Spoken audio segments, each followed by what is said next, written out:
भास्कराय नमः। हरे कृष्ण। प्रिय श्रोताओं, आज रविवार के दिन सुनी जाने वाली सूर्य नारायण भगवान की संपूर्ण कथा से पहले सुनिए श्री आदित्य हृदय स्तोत्र पाठ का हिंदी अनुवाद। भगवान आदित्य के हृदय स्वरूप इस आदित्य हृदय स्तोत्र का उपदेश अगस्त मुनि ने भगवान राम को दिया था और इसी के प्रयोग से श्री रामचंद्र जी ने रावण का वध करने की शक्ति प्राप्त की।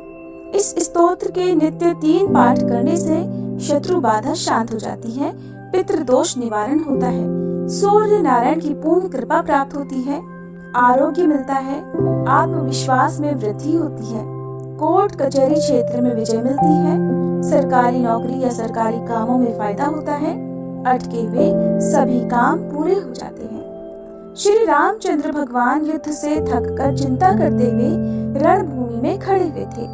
इतने में रावण भी युद्ध के लिए उनके सामने आकर खड़ा हो गया। ये देख भगवान अगस्त मुनि, जो युद्ध देखने के लिए देवताओं के साथ आए थे, वे मुनि भगवान राम के पास जाकर बोले।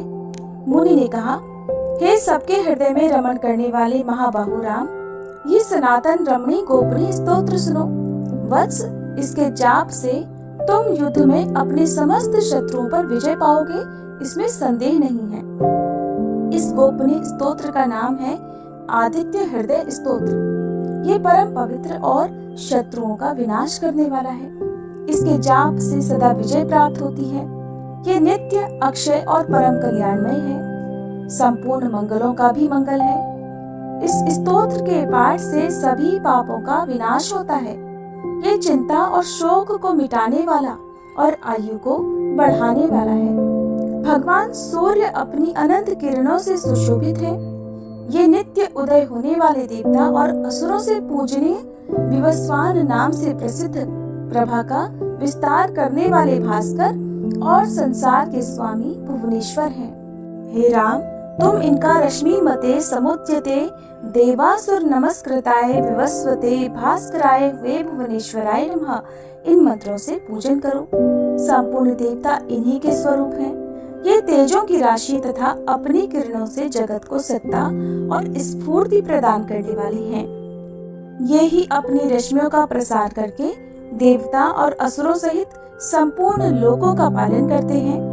ये ही ब्रह्मा, विष्णु, स्कंद, प्रजापति, इंद्र, कुबेर, काल, यम, चंद्रमा, वरुण, पितर, वसु, साध्य, अश्विनी कुमार, मरुदगण, मनु, वायु, अग्नि, प्रजा, प्राण, ऋतुओं को प्रकट करने वाले तथा प्रभा के तेजोमय पुंज हैं। इन्हीं के नाम आदित्य, अदिति पुत्र, सविता, जगतोत्पत्ति करने वाले, खग, आकाश में विचरण करने वाले, पूषा, पुष्टिदायक, गभस्तिमान, प्रकाशमान, स्वर्ण सदृश, भानु, प्रकाशक, हिरण्यरेता, ब्रह्मांड उत्पत्ति करने वाले, दिवाकर, अंधकार को दूर कर उजाला देने वाले, हरिदश्व, हरे रंग के घोड़े वाले, सहस्त्रार्ची, हजारों किरणों से सुशोभित, सप्तसप्ती, 7 घोड़ों वाले, मरीचिमान, किरणों से सुशोभित, तिमिरोन्मथन, अंधकार का नाश करने वाले, शभु, कल्याणकारक, त्वष्टा, जगत का संहार करने वाले, मार्तंडक, जीवन प्रदान करने वाले, अंशुमान, किरण ग्रहण करने वाले, हिरण्यगर्भ, ब्रह्मा जी, शिशिर, सुख देने वाले, तपन, उष्णता पैदा करने वाले, अहस्कर, दिनकर, रवि, प्रार्थना योग्य, अग्निगर्भ, अग्नि को गर्भ में धारण करने वाले, अदिति पुत्र, शंख, व्यापक, शिशिर नाशन, शीत का नाशन करने वाले, व्योमनाथ, आकाश के देवता, तमोभेदी, अंधकार को नष्ट करने वाले, घन वृष्टि, घनी वृष्टि के कारण अपामित्र, जल को उत्पन्न करने वाले, विंध्य विधि प्लवंगम, आकाश में तीव्र वेग से चलने वाले, आत्मी, घाम उत्पन्न करने वाले, मंडली, समूह को धारण करने वाले, मृत्यु, मृत्यु के कारक, पिंगल, भूरे रंग वाले, सर्वतापन, सबको ताप देने वाले, कवि, दूरदृष्टा, विश्व, सर्व स्वरूप, महातेजस्वी, महान तेज वाले या सबसे अधिक तेज वाले, रक्त, लाल, सर्व भवोद्भव, सबकी उत्पत्ति के कारक, नक्षत्र आदि के स्वामी, विश्व भावन, जगत की रक्षा करने वाले, द्वादशात्मा, 12 स्वरूपों से युक्त, ये महातेजस्वी नामों से सूर्य देव प्रसिद्ध है, आपको नमस्कार है। पूर्व गिरि यानी उदयाचल और पश्चिम गिरि यानी अस्ताचल के रूप में आपको नमस्कार है। ग्रहों और तारों के स्वामी तथा दिन के अधिपति आपको नमस्कार है। आप जय स्वरूप तथा विजय और कल्याण के दाता हैं। आपके रथ में हरे रंग के घोड़े रहते हैं, आपको बारंबार मेरा नमस्कार है। सहस्त्रों किरणों से सुशोभित भगवान सूर्य आपको नमस्कार है। आप अदिति पुत्र आदित्य को नमस्कार है। उग्र वीर और सारंग सूर्य देव आपको नमस्कार है। कमलों को अपना तेज देकर विकसित करने वाले मार्तंड आपको नमस्कार है। आप ब्रह्मा विष्णु और शिव के स्वामी हैं। परात्पर रूप में सुर आपकी संज्ञा है। ये पूरा सूर्यमंडल आपका स्वरूप है। सबको स्वाहा कर देने वाले अग्नि भी आपका ही रूप है। आप रौद्र रूप धारण करने वाले हैं, आपको नमस्कार है। अज्ञान और अंधकार के आप नाशक हो, जड़ता और शीतलता के कारक हो, शत्रु का विनाश करने वाले आप हो। आपका स्वरूप अप्रमेय है। आप कृतघ्नों का नाश करने वाले हो। आप देव स्वरूप जो आपको नमस्कार है। आप तपाए हुए सोने की तरह हो। आप हरि और विश्वकर्मा हो। तम के नाशक, प्रकाश स्वरूप, जगत के साक्षी हो, आपको नमस्कार है। सूर्य ही संपूर्ण भूतों का संहार करने वाले हैं, पालन करने वाले हैं। सूर्य ही अपनी गर्मी से अपनी किरणों द्वारा वर्षा करते हैं। ये भगवान सबके सो जाने के बाद भी जागते रहते हैं। यही अग्निहोत्र तथा अग्निहोत्री को मिलने वाले देवता हैं। देवता यज्ञ और यज्ञों के फल प्रदान करने वाले भी यही हैं। संपूर्ण जगत में होने वाली क्रियाओं के फल देने वाले यही हैं। राघव विपत्ति में, कष्ट में, दुर्गम में तथा किसी भी प्रकार के भय के अवसर पर जो कोई भी मनुष्य इस सूर्य देव के स्तोत्र का कीर्तन करता है, उसे दुख नहीं भोगना पड़ता। इसलिए हे राम, तुम एकाग्रचित्त होकर इन देवादिदेव जगदीश्वर की पूजा करो। इस आदित्य हृदय का 3 बार पाठ करने से तुम युद्ध में निश्चित ही विजय प्राप्त करोगे। महाबाहु राम, तुम इसी क्षण रावण का वध कर सकोगे। ऐसा कहकर अगस्त मुनि वहां से चले गए। अगस्त मुनि का उपदेश सुनकर महातेजस्वी श्री रामचंद्र जी का शोक दूर हो गया। उन्होंने प्रसन्न चित्त से आदित्य हृदय स्तोत्र का पाठ किया और स्तोत्र को धारण किया। 3 बार आचमन करके जाप किया। उसके बाद भगवान श्री रामचंद्र जी ने धनुष उठाकर रावण की ओर देखा और उत्साह पूर्वक विजय पाने के लिए वे आगे बढ़ने लगे। फिर पूरा निश्चय कर वे रावण का वध करने के लिए उद्यत हुए। उस समय देवताओं के मध्य में खड़े हुए भगवान सूर्य ने प्रसन्न होकर श्री रामचंद्र जी की ओर देखा और निशाचर राज रावण के विनाश का समय नजदीक जानकर हर्ष पूर्वक कहा, रघुनंदन अब जल्दी करो। ये था श्री आदित्य हृदय स्तोत्र का हिंदी अनुवाद। प्रिय श्रोताओ, आज अचला सप्तमी भी है, जिसे भानु सप्तमी भी कहते हैं, और माघ मास के शुक्ल पक्ष की अचला सप्तमी, जिसे पूरे वर्ष भर की सप्तमी में सबसे श्रेष्ठ माना जाता है। 7 जन्मों के पापों को दूर करने के लिए रथारूढ़ सूर्य नारायण भगवान की पूजा, जिसे रथ सप्तमी भी कहते हैं, आज ही है। और इसी दिन सूर्य देव ने सबसे पहले अपना प्रकाश प्रकाशित किया था। और आज के दिन श्रद्धालुओं को तेल और नमक का त्याग अवश्य करना चाहिए। भविष्य पुराण में अचला सप्तमी की बड़ी महिमा गाई गई है।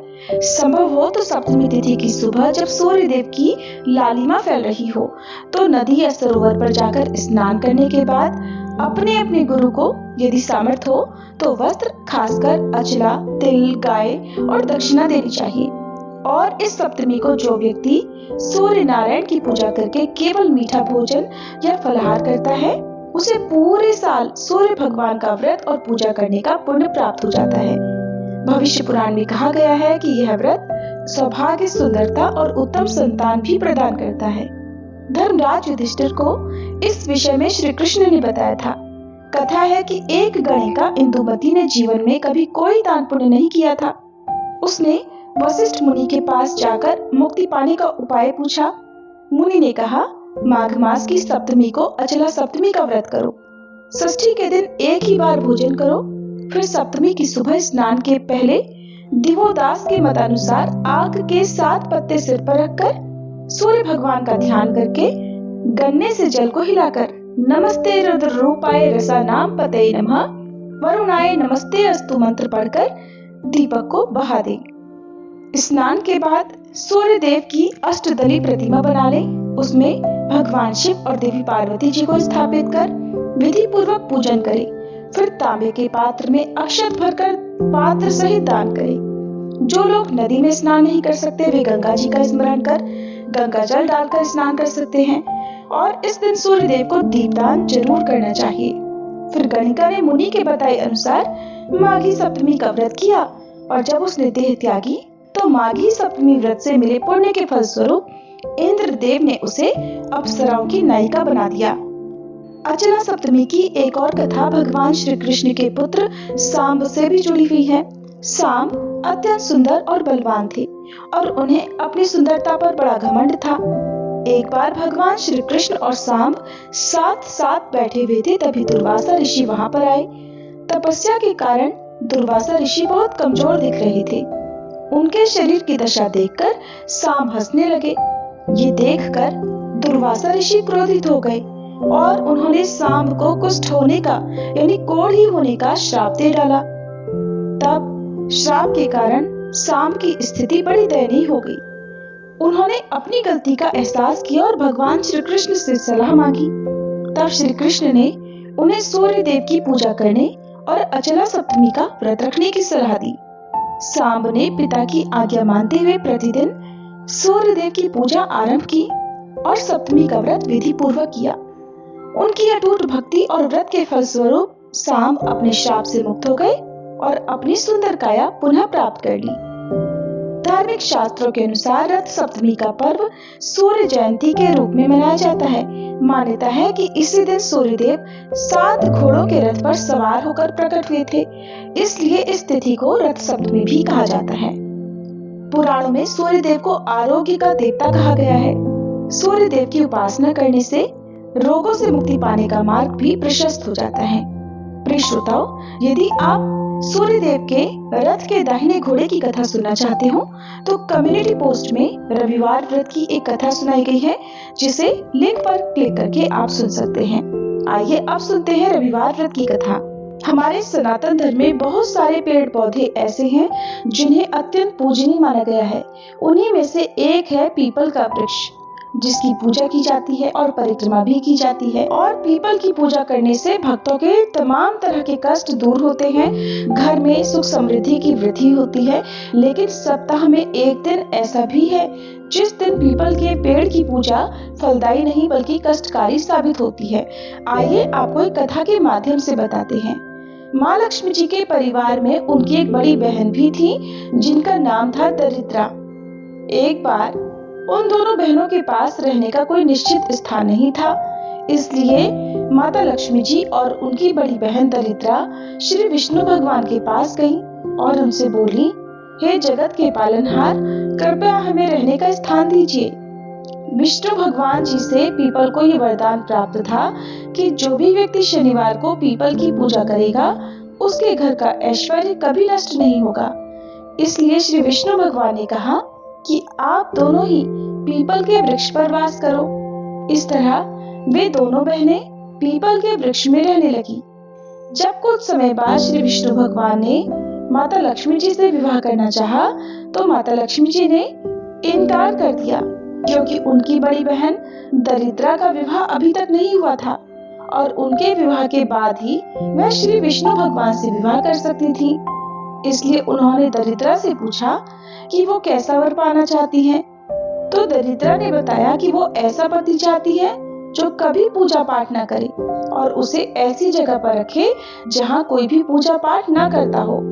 श्री विष्णु भगवान जी ने उनके लिए ऋषि नामक वर चुना और वे दोनों विवाह सूत्र में बंध गए। अब दरिद्रा की शर्त अनुसार उन दोनों को ऐसे स्थान पर वास करना था जहाँ पर कोई भी धर्म कार्य नहीं होता था। ऋषि उसके लिए उसका मन भावन स्थान ढूंढने निकल पड़े, लेकिन उन्हें कहीं पर भी ऐसी जगह नहीं मिली। दरिद्रा उनके इंतजार में विलाप करने लगी। तब श्री विष्णु भगवान ने पुनः लक्ष्मी जी के समक्ष विवाह का प्रस्ताव रखा।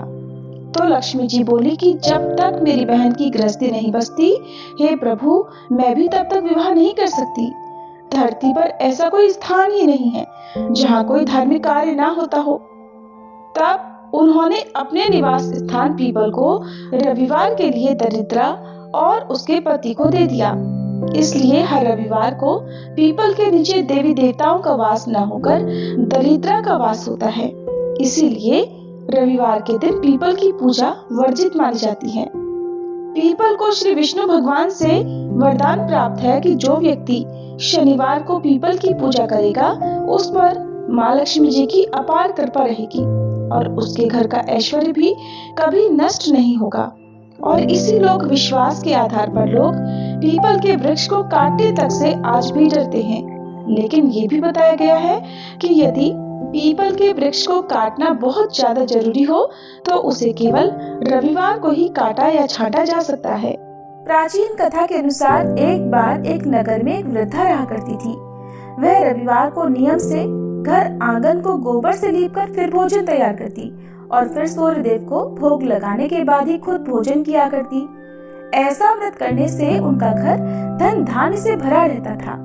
हरि की कृपा से घर में किसी प्रकार का कोई भी दुख नहीं होता था। घर में सब कुछ आनंद मंगल था। इसी तरह कुछ दिन बीत जाने पर वह पड़ोसन जिसकी गाय का गोबर वह वृद्धा लाया करती थी, वह विचार करने लगी कि ये बूढ़ी माई हमेशा मेरी गाय का गोबर ले जाती है। ये सोचकर एक दिन उसने अपनी गाय को घर के अंदर बांध दिया। फिर तो वह हर दिन ही अपनी गाय को घर के भीतर बांधना शुरू करने लगी। इधर गोबर न मिलने पर बूढ़ी माई रविवार के दिन अपने घर को लीप नहीं पाई। इसलिए न उन्होंने भोजन बनाया, न भगवान को भोग लगाया और न ही खुद भोजन किया। इस तरह उन्होंने निराहार व्रत किया। सुबह से शाम, शाम से रात हो गई और वह बूढ़ी माई भूखी ही सो गई। फिर रात में भगवान ने उन्हें स्वप्न में दर्शन दिए और भोजन न बनाने और भोग न लगाने का कारण पूछा। तब बूढ़ी माई ने सूर्य देव को बताया कि गोबर न मिलने के कारण आज वह भोजन नहीं बना सकी। तब भगवान भास्कर ने कहा कि माता, हम तुमको ऐसी गाय देंगे जिससे सभी इच्छाएं पूर्ण हो जाएंगी, क्योंकि तुम हमेशा रविवार को गोबर से लीपकर फिर भोजन बनाती हो, भोग लगाकर ही खुद भोजन करती हो। इसलिए मैं आपसे प्रसन्न होकर आपको वरदान देता हूँ।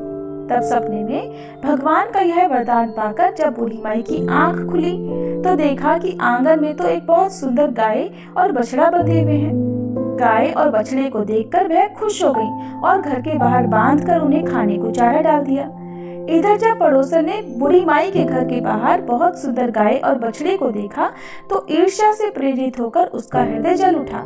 और जब उसने देखा कि गाय ने तो सोने का गोबर दिया है, तो वह गाय का सोने का गोबर उठाकर ले गई और अपनी गाय के साधारण गोबर को उसकी जगह रख दिया। वह रोजाना ऐसा ही करती रही और इधर सीधी साधी बूढ़ी माई को कानों कान इसकी खबर तक नहीं होने दी। एक दिन सर्वव्यापी ईश्वर ने सोचा कि चालाक पड़ोसन की वजह से वृद्धा ठगी जा रही है। तब एक शाम उन्होंने अपनी माया से बड़े जोर की आंधी ला दी। आंधी के डर से वृद्धा ने अपनी गाय को घर के भीतर बांध दिया। जब गाय ने गोबर दिया तो वह हैरान रह गई। फिर तो वह रोजाना अपनी गाय को घर के भीतर ही बांधने लगी। उधर पड़ोसन ने देखा कि गऊ घर के अंदर बंधने लगी है और वह सोने का गोबर उठाने में कामयाब नहीं हो पा रही है, तो कुछ उपाय न देखकर एक दिन पड़ोसन ने राजा के महल में जाकर सारी बात बता दी। पड़ोसन ने राजा से कहा, महाराज, मेरे पड़ोस में एक वृद्धा के पास ऐसी गाय है जो आप जैसे राजाओं के ही योग्य है और वह गाय रोजाना सोने का गोबर देती है। आप सोने से प्रजा का पालन कीजिए। वृद्धा भला उस सोने का क्या करेगी? राजा ने ये बात सुनी तो सुनकर अपने दूतों को वृद्धा के घर जाकर गाय लाने की आज्ञा दी। वृद्धा सुबह सुबह ईश्वर को भोग लगाकर भोजन ग्रहण करने ही जा रही थी। तभी राजा के सेवक गाय खोलकर ले गए। ये देखकर वह बहुत रोई चिल्लाई, लेकिन कर्मचारियों ने एक न सुनी। उस दिन फिर वृद्धा गाय के वियोग में भोजन न कर पाई और रात भर रो रो कर भगवान से गाय को पुनः पाने की प्रार्थना करती रही। वहीं दूसरी ओर राजा गाय को देखकर बहुत प्रसन्न हुआ और सुबह जैसे ही वह उठा तो सारा महल गोबर से भरा दिखाई दिया। राजा ये देखकर घबरा गया। भगवान ने रात में राजा को स्वप्न में कहा, हे राजा, गाय वृद्ध को लौटा देने में ही तुम्हारी भलाई है। रविवार के व्रत से प्रसन्न होकर मैंने उस वृद्धा को ये गाय दी थी। सुबह होते ही राजा ने वृद्धा को बुलाकर बहुत सारा धन देकर सम्मान सहित गाय और बछड़ा उसे वापस कर दिया। इसके साथ ही पड़ोसन को बुलाकर उचित दंड भी दिया। ऐसा करने से राजा के महल की गंदगी दूर हो गई और उस दिन राजा ने नगर वासियों को आदेश दिया कि अपनी समस्त कामनाओं की पूर्ति के लिए वे सभी रविवार का व्रत रखा करें। और जब प्रजा ने रविवार व्रत का पालन करके कथा का श्रवण किया तो उन सभी के घर में सुख समृद्धि धन के भंडार भर गए। ऐसी है रविवार व्रत की महिमा। बोलिए सूर्य नारायण भगवान की जय। अब सुनिए श्री सूर्य चालीसा पाठ और सूर्य नारायण भगवान की आरती। श्री रवि हरत हो घोरतम अगणित किरण पसारी, वंदन करूं तब चरणन में अर्घ देऊं जलधारी। सकल सृष्टि के स्वामी हो सचराचर के नाथ, निस्दिन होत तुमसे ही होवत संध्या प्रभात। जय भगवान सूर्य तमहारी, जय खगेश दिन कर शुभकारी। तुम हो सृष्टि के नेत्र स्वरूपा, त्रिगुणधारी त्रैवेद स्वरूपा। तुम ही करता पालक संहारक, भुवन चतुर्दश के संचालक। सुंदर बदन चतुर्भुजधारी, रश्मि रथी तुम गगन विहारी। चक्र शंख अरु श्वेत कमल धर, वर मुद्रा सोहत चोटी कर। शीश मुकुट कुंडल गलमाला, चारों तिलक तब भाल विशाला। सप्त अश्वरथ अति द्रुतगामी, अरुण साथी गति अविरामी। रक्त वरुण आभूषण धारक, अति प्रिय तोहे लाल पदारथ। सर्वात्मा कहे तुम्हें ऋग्वेदा, मित्र कहे तुमको सब वेदा। पंचदेवों में पूजे जाते, मनोवांछित फल साधक पाते। द्वादश नाम जाप उद्धारक, रोग शोक अरु कष्ट निवारक। माँ कुंती तब ध्यान लगायो, दानवीर सूत कर्ण सो पायो। राजा युधिष्ठिर तब जस गायो, अक्षय पात्र वो वन में पायो। शस्त्र त्याग अर्जुन अकुरायो, बन आदित्य हृदय से पायो। विंध्याचल तब मार्ग में आयो, हाहाकार तिमिर से छायो। मुनि अगस्त गिरि गर्व मिटायो, निज तप बल से विंध्य नवायो। मुनि अगस्त तब महिमा गाई, सुमिर भये विजयी रघुराई। तोहे विरोग मधुर फल जाना, मुख में ली नहीं तोहे हनुमाना। तब नंदन शनि देव कहावे, पवन के सूत शनि तीर मिटावे। यज्ञ व्रत स्तुति तुम्हारी कीन्ही, भेंट शुक्ल यजुर्वेद की दीन्ही। सूर्यमुखी खरितर तब रूपा, कृष्ण सुदर्शन भानु स्वरूपा। नमन तोहे ओंकार स्वरूपा, नमन आत्मा अरुकाल स्वरूपा। दिग दिगंत तब तेज प्रकाशे, उज्ज्वल रूप तुम्ही आकाशे। दश दिग्पाल करत तब सुमिरन, अंजलि नित्य करत हैं अर्पण। त्रिविध ताप हरता तुम भगवन, ज्ञान ज्योति करता तुम भगवन। सफल बनावे तब आराधन, गायत्री जप सरल है साधन। संध्या त्रिकाल करत जो कोई, पावे कृपा सदा तब वोही। चित शांति सूर्याष्टक देव, व्याधि अपाधि सब हर लेवे। अष्टदल कमल यंत्र शुभकारी, पूजा उपासना तब सुखकारी। माघ मास शुद्ध सप्तमी पावन, आरंभ हो तब शुभ व्रत पालन। भानु सप्तमी मंगलकारी, भक्ति दायनी दोषणहारी। रविवासर जो तुमको ध्यावे, पुत्रादिक सुख वैभव पावे। पाप रूपी पर्वत के विनाशी, ब्रज रूप तुम हो अविनाशी। राहु आन तब ग्रास बनावे, ग्रहण सूरता को लग जावे। धर्म दान तब करते हैं साधक, मिटत राहु तब पीड़ा बाधक।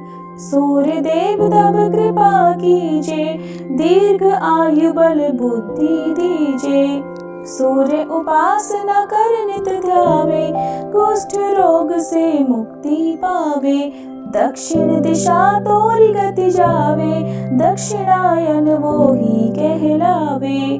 उत्तर मार्गी तोरु रथ होवे, उत्तरायण तब वो कहलावे। मन और वचन कर्म हो पावन, संयम करता भलित आराधन। भरत दास चिंतन करत घर दिन कर तब ध्यान, रखियो कृपा इस भक्त पे तुम्हारी सूर्य भगवान। ओम जय सूर्य भगवान, जय हो दिनकर भगवान। जगत के नेत्र स्वरूपा, तुम हो त्रिगुण स्वरूपा। धरत सब ही तब ध्यान, ओम जय सूर्य भगवान। सारथी अरुण है प्रभु, तुम श्वेत कमल धारी। तुम चार भुजाधारी, अश्व है सात तुम्हारे। कोटि किरण पसारे, तुम हो देव महान। ओम जय सूर्य भगवान। उषा काल में जब तुम उदयाचल आते, सब तब दर्शन पाते। फैलाते उजियारा, जागता तब जग सारा। करे सब तब गुणगान, ओम जय सूर्य भगवान। संध्या में भुवनेश्वर अस्ताचल जाते, गोधन तब घर आते। गोधूली बेला में हर घर हर आंगन में, हो तब महिमा गान। ओम जय सूर्य भगवान।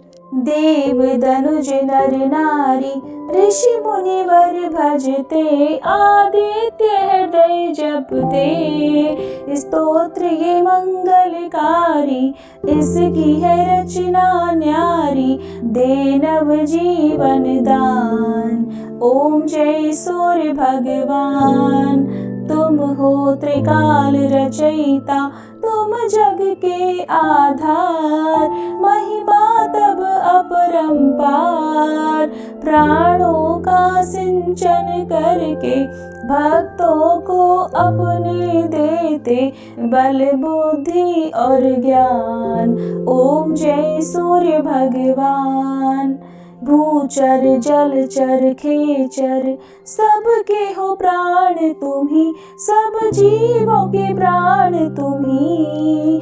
वेद पुराण बखाने, धर्म सभी तुम्हें माने। तुम ही सर्वशक्तिमान, ओम जय सूर्य भगवान। पूजन करती दिशाएं, पूजे दश दिक्पाल। तुम भुवनों के प्रतिपाल, ऋतु में तुम्हारी दासी। तुम शाश्वत अविनाशी, शुभकारी अंशुमान। ओम जय सूर्य भगवान, ओम जय सूर्य भगवान। जय हो दिनकर भगवान।